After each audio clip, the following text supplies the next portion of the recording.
Hey, this is John Leon Guerrero. Our guest today is Dr. Tracy Gapin.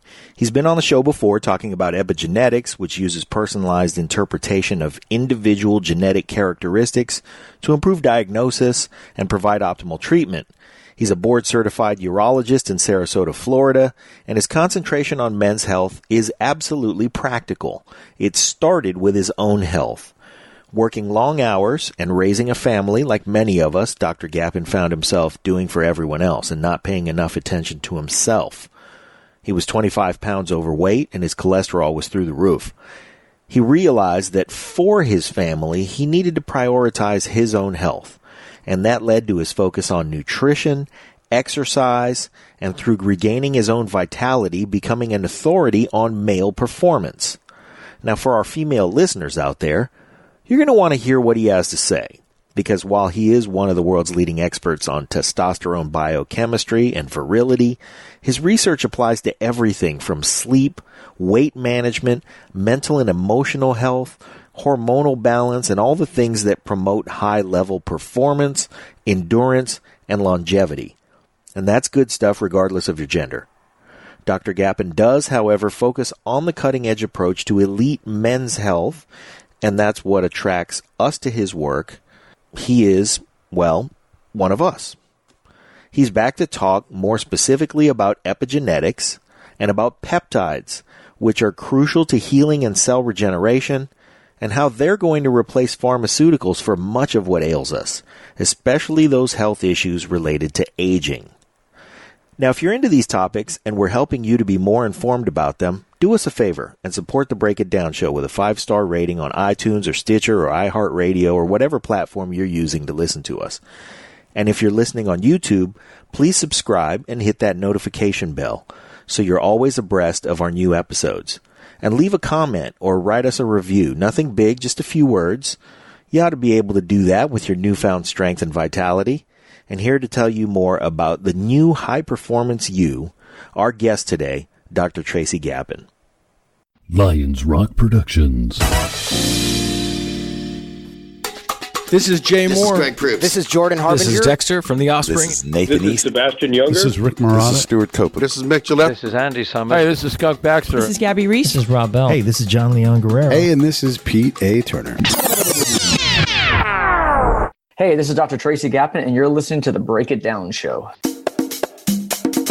And now, the Break It Down Show with John Leon Guerrero and Pete A. Turner. We've had Tracy on a couple times, once with Chris Major, who is a performance expert, and once also with Attila Haidu, who is an epigenetics expert.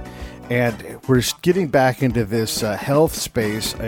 How do we take care of our middle-aged bodies? How do we take care of our young person bodies? And getting better at that. So epigenetics is something definitely we can cover real quick, and probably should do a basic primer on Dr. Gapin, if you don't mind. But also, you were talking about peptides, and I got interested in that. If you start reading, you can get into a rabbit hole that doesn't sound all that great to be in, but I know that there's real progress here. If epigenetics and hyper-personalized medicine is the way of the future, let's focus the main conversation on peptides. But first, can you give us just like a real quick primer on epigenetics and why it's important? Yeah, sure. So, everyone has DNA. It codes for our genes. It codes for expression of our proteins, of our enzymes, of every function in our body. And we first believed that our genetic code was the key to understanding how we work, how our bodies work and function. But what we have learned is that the expression of our genes can vary dramatically based on our lifestyle. And so how we eat, how we sleep, how we move, how we think, how we breathe can all affect the expression of our genes. And ultimately that directly correlates to our health. And so epigenetics is the science of how we do that, science of how we utilize our understanding of our genetics and how we can basically affect that through the way we live. Wow. So basically taking our building blocks and either turning on the right building blocks so that we're using the good ones versus the bad ones, and also optimizing how we are using those things. Is that, I know that's super simplified, but is that right? Great. Yeah, that's a great summary. I love that. All right. I did it. So, okay, help me understand. I'm trying to work out more. I'm trying to eat better, but there's a better for Pete specifically. And a guy like you is someone I go, hey, how do I eat better? You're like, you specifically need to eat. Sure. And I like to say donuts, but broccoli is a good standard, but there'll be specific things, fiber, whatever, that are going to unlock more of my positive potential. What are some surprising things that you find? Like, hey, if you ate, 5 cups of X, you're going to feel 10% better. How does that work? How do you sort that out? Yeah, good question. So I think a good example here that might make sense is sulforaphane. Sulforaphane is an antioxidant that's found in broccoli. And if you were to just take broccoli from the grocery store and cook it, steam it, and eat it, you actually lose the sulforaphane from it. Huh. And so what you need to do is you need to chop it up or chew it up. And that's how you actually make the enzymes work properly to where you get the sulforaphane out of broccoli. So it's little things like that where it's not just simply a matter of, hey, go eat more broccoli or go eat more greens. It's understanding little nuances like that. But the key point that I would suggest people be aware of is that there's no perfect diet. There's no one size fits all approach. And for some people, based on their genetics, keto may be fantastic. For other people, it would be terrible. For some people, paleo or veganism may be fantastic.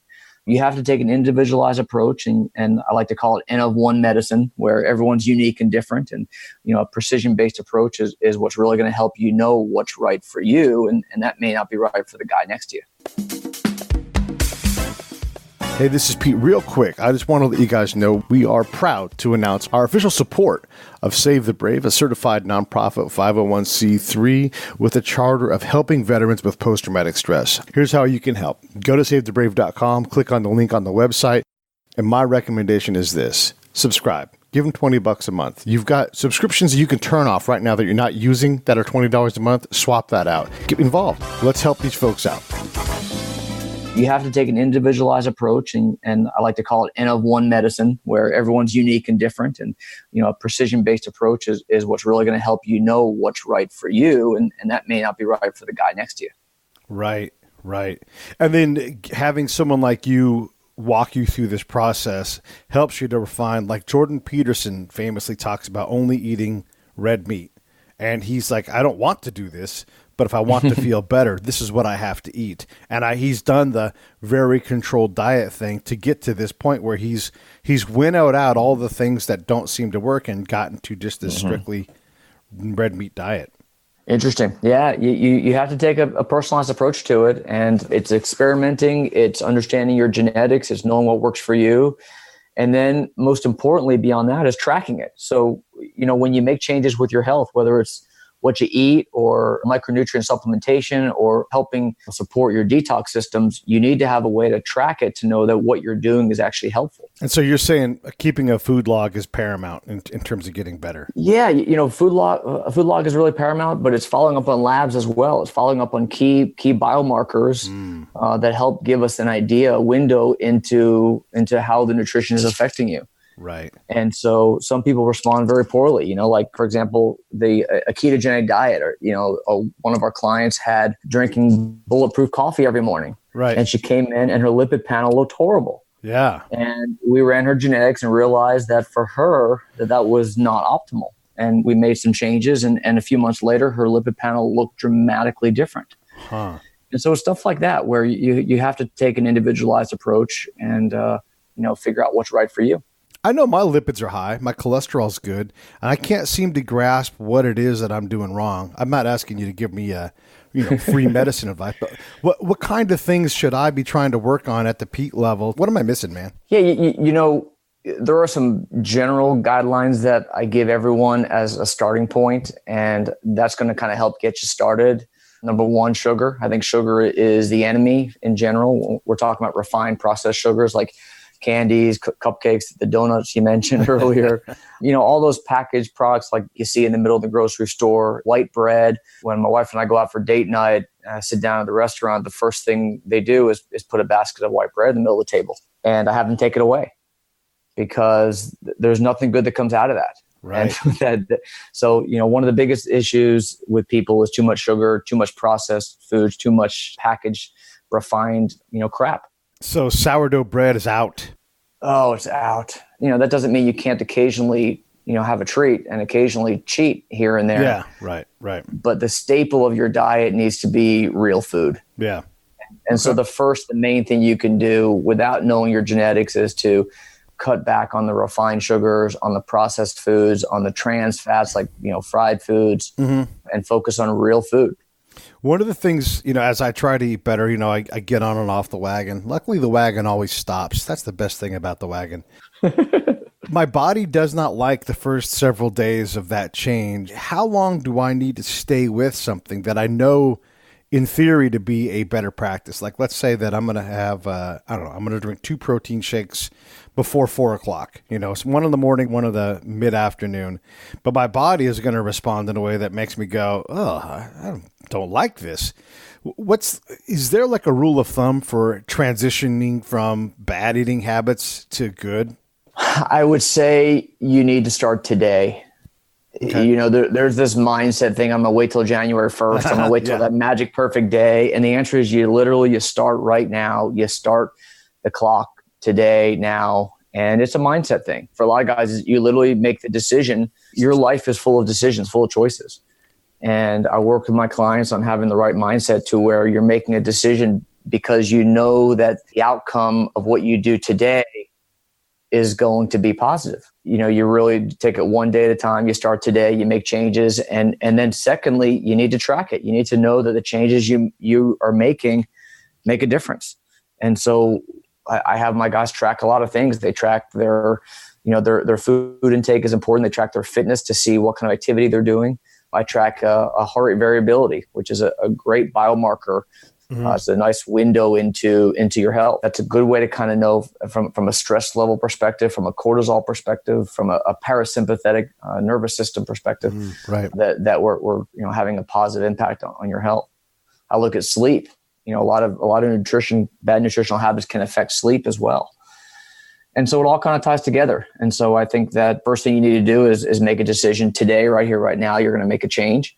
And then we're going to make changes and we're going to track the results of those changes.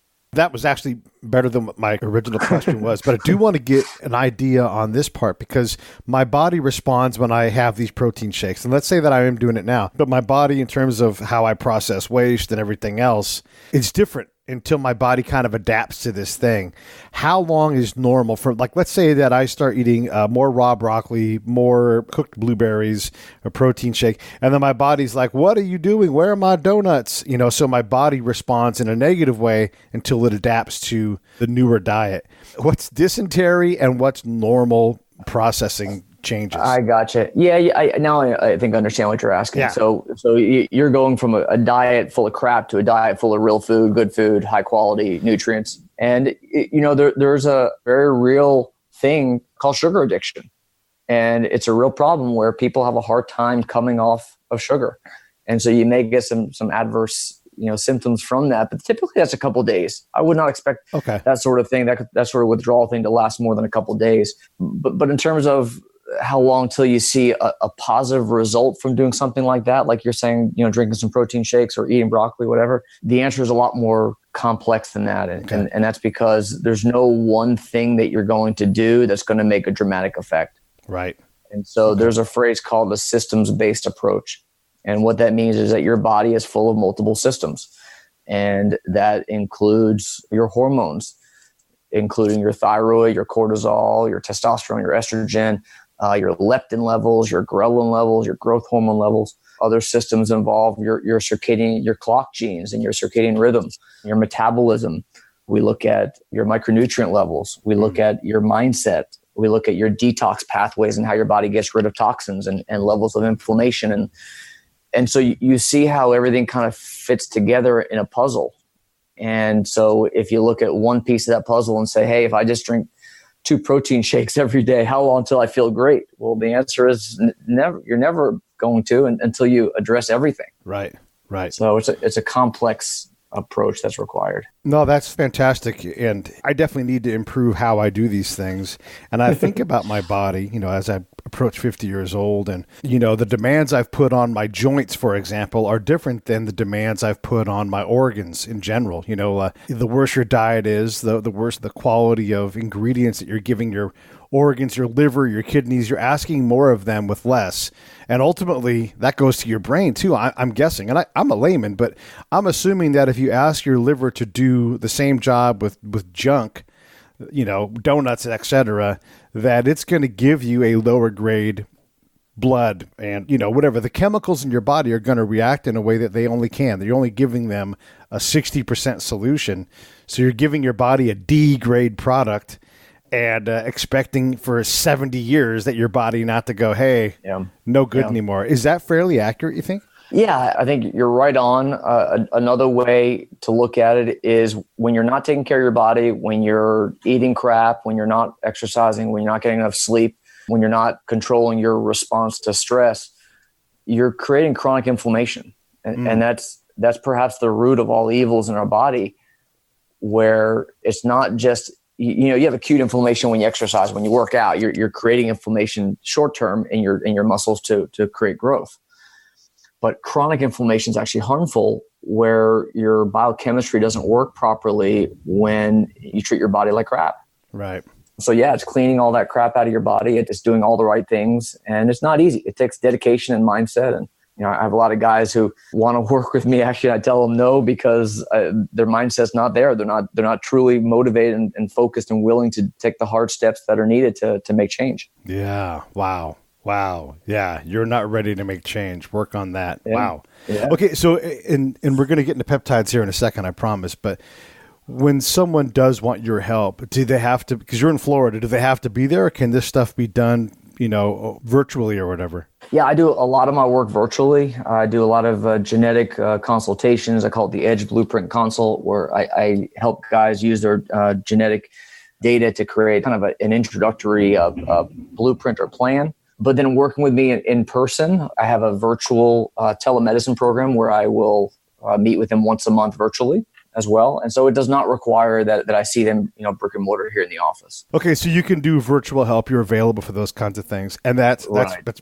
The amazing thing about medicine these days is you really can have a doctor anywhere in the nation. Yes. Let's talk about peptides, because one of the things I read was it was terrifying. It was steroids, and I was going to be Lyle Alzado and all these things. And I stopped reading, not because I was afraid, but because I'm like, I don't know most of the things that I read are true. And, there's just so much stuff, Tracy, out there. You're like, do it this way, do it that way. You're like, these are opposite ways, right? So it's so confusing. Can you help us understand peptides? And I think it's the future, but you're going to have to tell me. They are. Peptides are without question the future. They will replace pharmaceuticals within 10 years. Whoa. Peptides will replace pharmaceuticals within 10 years. And that's a bold statement, but it I believe it's true because of how powerful, how effective they are. And it's really revolutionizing our ability to get optimized. Wow. All right. So peptides are basically amino acid combinations. A protein is a combination of more than 50 amino acids. If it's fewer than 50 amino acids, it's called a quote peptide. Mm-hmm. And peptides have been around for a long time. The first one was actually insulin. They identified and isolated insulin as the very first peptide. And then we had growth hormone. And now we have, I think, over 500 peptides that are used for therapeutic purposes, and I know there are over 7,000 known peptides that are being studied and researched in their clinical trials. And right. But there are a ton that we use in clinical practice. I would say there are more than maybe 60 to 70 or so that I'm aware of are used on a regular basis. People get optimized. So peptides are they're selective signaling molecules, I can call them. They're like hormones. Some people think they're steroids. Some people think they're performance enhancing drugs. They're really molecules that can achieve whatever purpose you're looking to achieve, whatever you want. So some examples, there are peptides related to weight loss. There are ones like amlexinox and TTA, which help with appetite, suppressing appetite. There are peptides related to sleep and weight loss and building muscle. Ones like BPC 157 is a fantastic peptide that actually I take, good for gut health. It's been shown to help with irritable bowel syndrome, leaky gut. It's been shown to help with chronic gastritis. It's also been shown to help with joint inflammation, joint repair. And so you see how these peptides, it's not just to be a bodybuilder, it's to have real quality outcomes for, whatever desired effect you're looking for. Wow. So replacing the pharmaceutical elements of what we have to do, like my problem with lipids, there's an amino acid chain, a peptide that can help me, one, curb my appetite, and two, help me address some of the junk that I'm eating. Absolutely. Wow. Yeah. And there are more and more being isolated and created and studied every day. The research that's being done is incredible. It's profound how we are able to have very precise, very specific, intentional outcomes and avoid a lot of the side effects that you get with traditional pharmaceuticals. Okay.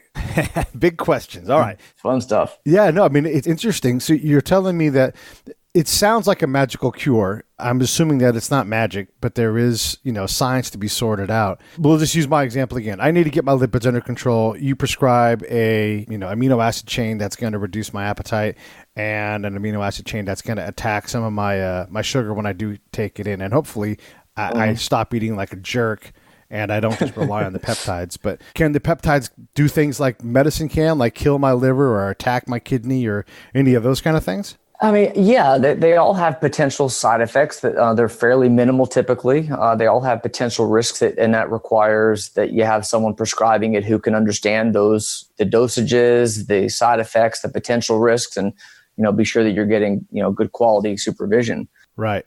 But the effects are profound. I mean, there's ones for skin quality, for rejuvenation. There's ones for hair loss. There's ones related to neurocognitive function and neuro healing.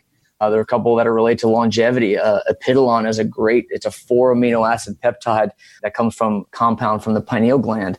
That's been shown in several studies to be safe and is actually specifically targeting the aging process through genetic expression changes to improve longevity and reduce aging. Yeah, it's phenomenal. Wow. So, okay, yeah, let's talk about aging then a little bit. Is this something that would you take it like in a capsule form and then you're just, and does it work through your stomach or is it subcutaneous or how do you do this? Hey, this is Pete A. Turner from Lions Rock Productions. We create podcasts around here. And if you, your brand, or your company want to figure out how to do a podcast, just talk to me. I'll give you the advice on the right gear, the best plan, and show you how to take a podcast that makes sense for you, that's sustainable, that's scalable, and fun. Hit me up at pete@breakitdownshow.com. Let me help. I want to hear about it. So, okay, yeah, let's talk about aging then a little bit.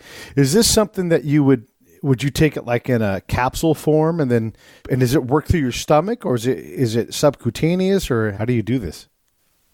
Yeah, so great question. So all the peptides are different. In general, most of them tend to be injections, like sub-Q injections. There are some that are oral, like the BPC 157, for example, the one that's used for gut health and joint health. That can be used as either a sub-Q injection.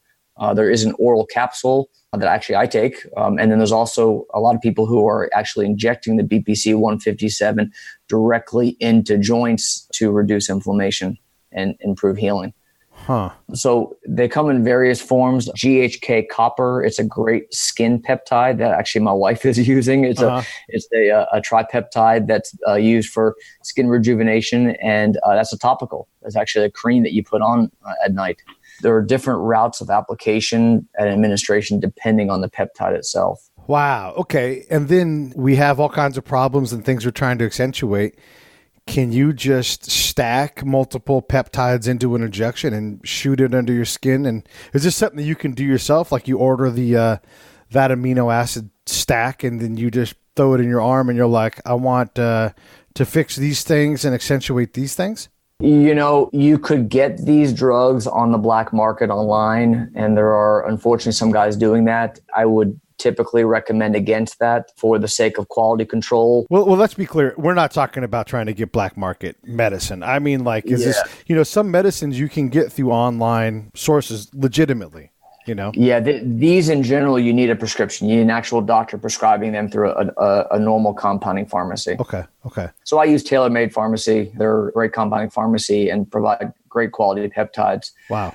So yeah, I mean, it's a personalized approach. Again, this is part of precision medicine where we don't just hand out 5 peptides to every guy who walks in the door. It's specifically, what are you trying to achieve? What are your goals and how can we help you get there? And that includes the systems-based approach, which is not just giving you peptides. First we need to focus on good quality nutrition and make sure you're getting good quality sleep and that you're dealing with stress appropriately and your detox systems work and your hormones are optimized and you're exercising regularly and you're taking care of your body. And once you get to a good homeostasis, then we could look at optimizing, and that's where the peptides come in.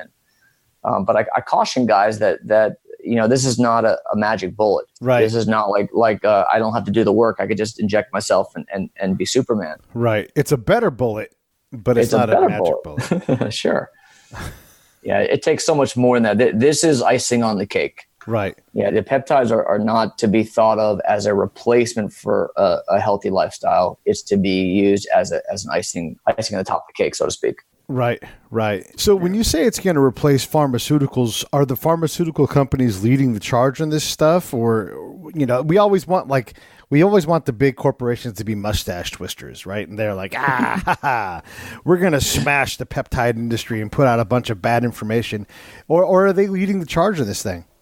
No, they're really not. It's funny you say that. The pharmaceutical industry is really not involved in peptides. And a big part of that is from a financial perspective. These are compounded molecules, for these pharmaceutical companies to make money on them. It's very difficult. And so that's what makes these unique.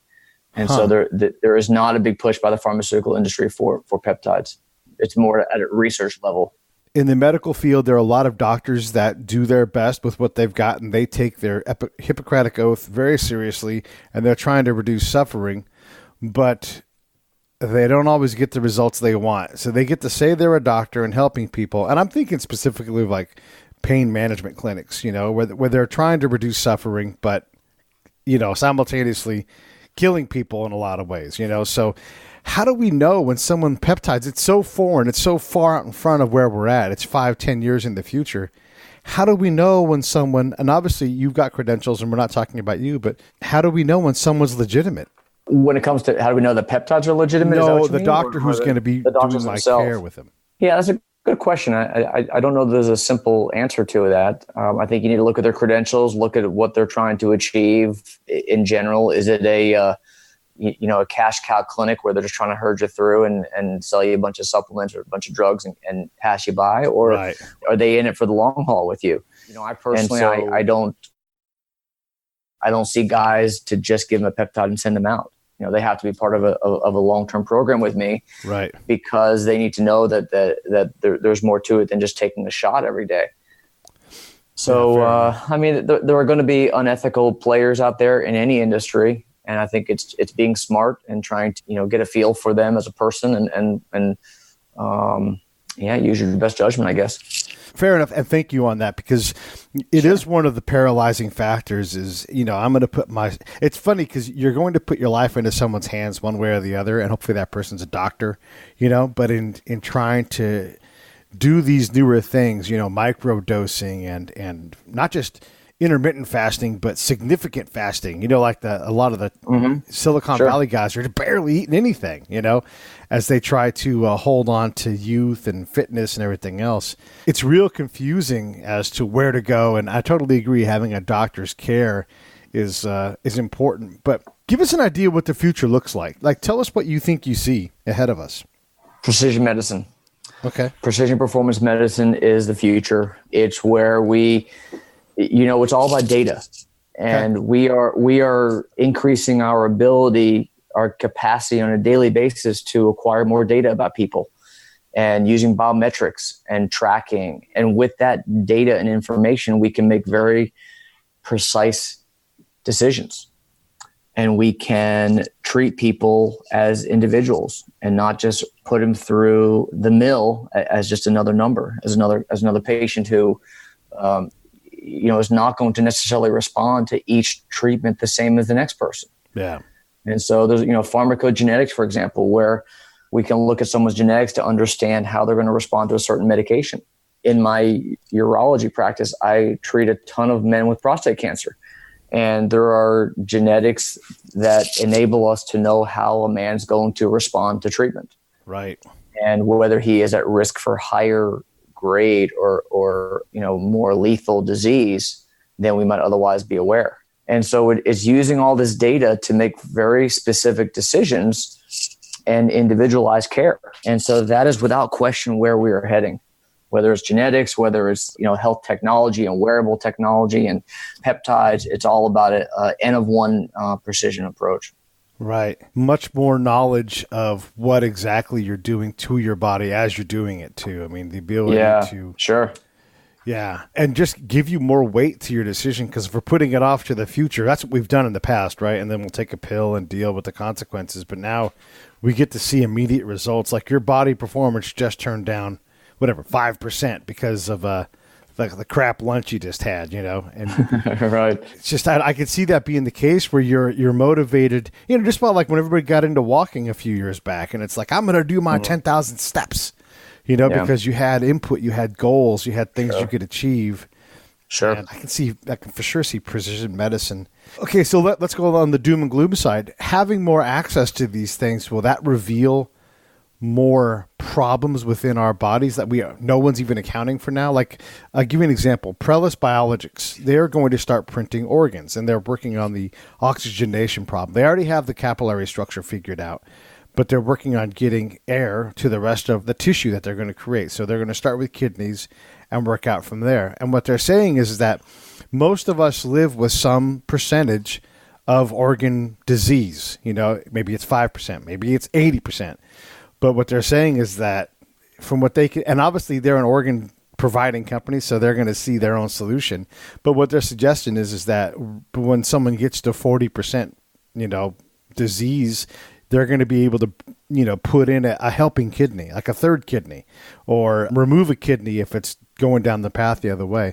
So, this is a thing we hadn't thought about. Or like, I was talking to someone the other day, a doctor was talking about early amputation of limbs. So rather than risk peripheral artery disease and strokes and all the embolisms and all of those problems, because artificial limbs are so much more functional now, it's going to be better, he thinks, in the fairly near term, to take that leg earlier with the better amputation point and all these things and deal with that. So are we going to find new things about our bodies that are just like we hadn't ever thought of before, and we'll look back and go, why didn't we think of this before? Yeah, I think it's fascinating. I think it's a really exciting time right now as we are learning stuff at such an exponential rate. Things are changing so fast. Yeah. I mean, genetics was not even around a few years ago, and now it has become almost just the foundation of everything else. So yes, it's exciting, but there is Pandora's box. You bring up the possible risks, and this CRISPR technology, there's this gene editing capability now that is a dangerous, slippery slope, in my opinion, where we have to really be careful of going too far. And there are consequences that we can't even begin to understand. And it's I love the movie Back to the Future when I was a kid. Yeah. And how, you make a change that you don't even realize the consequences that it has years later. And that's kind of how I see this, how you just have no idea changing one gene, how that gene interacts with other genes and the consequence of that you may not be aware of until years later. So fascinating stuff. Yeah. But yeah, I think, data is key. Data is critical. Another really exciting cutting edge area of health is continuous glucose monitoring, CGM. Yeah. So this is really cool stuff where you talk about, acquiring data and stuff that you weren't even aware of. CGMs are not just for diabetics anymore. They're for people who are looking to optimize their health and wellness. And we will find with CGMs is that our serum glucose levels and our insulin levels are spiking way more than we could ever even imagine. Right. Even at times like when we're sleeping. Right. When it's from cortisol.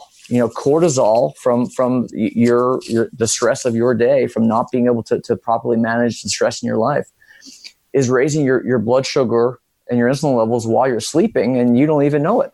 Right. And so you're right that we're finding out all kinds of things about our body that we had no idea of before, and it's revolutionizing healthcare.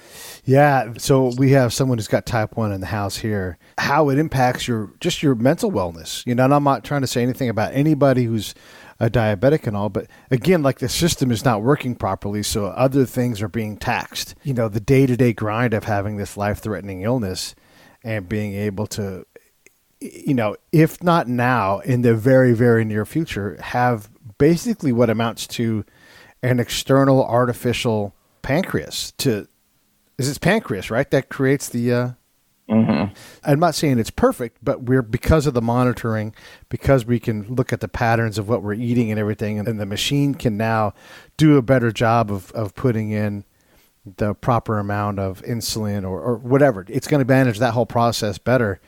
A lot of that stress on the body can be reduced. And you're absolutely right. Like if we could see that glucose monitoring spike that we get from whatever that donut that I want to eat so badly, or whatever the external input is that causes that glucose spike. Yes. Yeah. Because a lot of sugar in your blood I'm told is really damaging for like vision and lots of other, because sugar is really, Sure. it tears things apart. Yeah, and it's not just for diabetics. It's really for everyone. When we talk about managing stress, cortisol is the stress hormone. And to get a little science deep on you here for a moment. Yeah. When you have stress, it increases epinephrine briefly, but then a longer term, it elevates cortisol levels. And what is cortisol? Cortisol mobilizes glucose from the cells, and it increases your blood sugar. Right. And so when you're in a chronically stressed state, a sympathetic state, so to speak, as opposed to parasympathetic, you have chronically elevated cortisol, and that chronically elevates blood sugar and chronically elevates vascular tone as well. And, there are all kinds of negative consequences, including chronic inflammation, and that leads to, metabolic syndrome and obesity, and it goes from there. Your standard, and I'm just going to talk to the males in the crowd, your standard, middle-aged, nearly middle-aged, late middle-aged person that comes in, what are like the top 3 things they need to immediately change in their life to just start getting the baseline better, to start to build a foundation? You say like you can't take a patient that's not prepared. What does that mean? How do you get prepared so that all of a sudden you have the option to get peptides in a safe and sane manner? Yeah. First is mindset. I think that if you're not ready to make a change, if you're not willing and have a cognitive focus on making change, then I can't help you. Okay.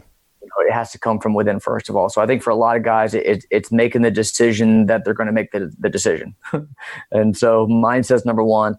And then after that, I would definitely have to say it comes down to sleep and stress as the 2 biggest issues that I see with guys. Okay. A lot of guys are not getting enough sleep, and they don't necessarily even know why, but they're not getting enough sleep. And that's one of the first things I work with them on is figuring out why, so that they can improve that. And then it's mitigating stress, and specifically mitigating the response to stress. We all have crazy lives. You and I were just talking before we started recording about how our day is completely full and we have no space for anything else, but we're going to somehow get more done. Right. We all have busy schedules. We all have stressful lives, but it's a matter of how you physiologically deal with that stressful situation. Yeah. Yeah. So with those 3 things, I mean, does it start, would you say, with sleep? Or, I mean, obviously you want to kind of attack all of them simultaneously, but sleep seems like that's pretty simple. You can go and get a sleep test. Maybe you need a CPAP machine.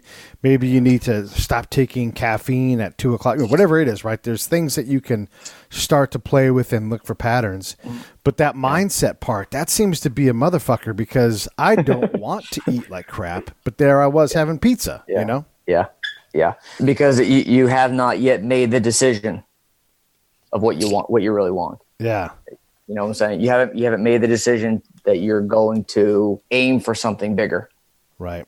But yeah, sleep is definitely critical. I think tracking it is absolutely vital. And so all of my clients, they wear either an Aura Ring or the Phoenix 5 watch that I'm wearing currently. Right. So that we can track sleep and not just duration of sleep, but quality of sleep. And that includes looking at REM versus non-REM and the deep stages and, the slow wave sleep and making sure that guys are getting good quality restorative sleep. And the Phoenix 5 helps you track that? Absolutely. Okay. Yeah. Okay. Oh, yeah. Oh, that's awesome to know. What other things can we just, as we try to earn the right to be able to get that higher level of care, what else is out there? Obviously, we've got to make the mindset choices. Obviously, we've got to work on sleeping, reducing stress. What are the keys there? I love talking about this. Actually, it's a really cool topic. A lot of it is coming back to mindset, where it's how you decide to let that stress affect you. And so a lot of it's coaching. A lot of it is understanding breathing. Breathing is a big part of your physiology, actually, and has a really profound effect on how you respond to stressful situations. So there's breathing techniques. I talk a lot about, sleep and stress go hand in hand as well. So guys who are not sleeping well, they're going to be typically at a more of a chronically stressed state on a daily basis and not necessarily be able to respond appropriately to stressful situations. So a lot of times dealing with the sleep can actually affect stress response. Huh. Nutrition. So nutrition interplays with it as well. And so what I mean by that is when you're eating the crap and the sugars and the refined processed foods that we talked about earlier, you're going to have chronically elevated cortisol levels. You're going to have chronically elevated, serum glucose and insulin levels. And that's going to affect your body, your cognitive response to situations as well. It's all interwoven with each other. But it comes down to not eliminating stress. You cannot possibly eliminate stress from your life. It's really changing the way you respond to stress and using stress as a positive force, as a motivating force, as an empowering force. And I suppose recognizing that you're in a stress state would help you start to manage it, Sure. Breathing, mindfulness, those kind of things. Pete Koch was trying to join us today, but wasn't able to because, like us, his schedule was so crazy. He just couldn't bend it enough to get this thing done. But his prescription, Dr. Huzenga's prescription, is 28 hours of exercise a month. Not 3 workouts a week in the gym, but actual 28 hours, and if not more. Yeah.